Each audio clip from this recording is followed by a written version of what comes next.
now the French government has triggered the so-called white plan in specific areas of the country. But the idea really is to increase hospital capacity in view of this spiking number of COVID-19 infections. And so they are indeed planning on postponing non-essential treatment, including surgeries, including cancer treatment, and they are also envisaging discharging patients that can be cared for at home. The idea really is to free up space in healthcare facilities. France currently has some 6,000 COVID-19 patients being treated in hospital. 1,000 of them are being treated in intensive care units. Of course, we are very far from the capacity the country now has. It has tripled its capacity. It's the number of ICU beds to 15,000. But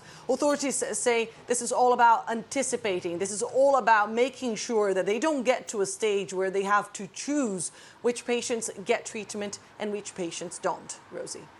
And of course, this is because the number of new daily confirmed infections of coronavirus is just continuing to rise in France. Therefore, as we heard from Evelyn's report a little earlier, there are new restrictions in place. How are they going down?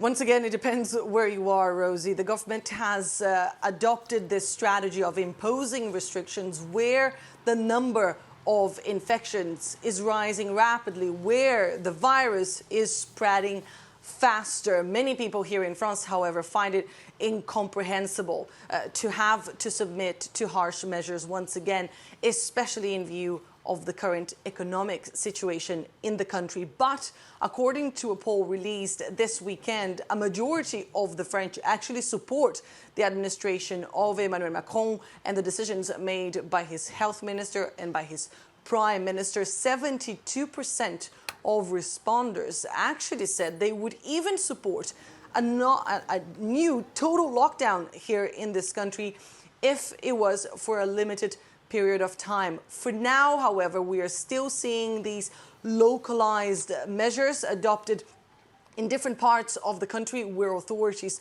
are concerned about the spike in the number of infections. But the French president had said during summer that there was no way he was going to bring life to a halt once again, that a total lockdown was not part of the plan. However, once again, as you said, the Prime Minister, Jean Castex, speaking on TV this weekend, said it was impossible to rule that out just yet.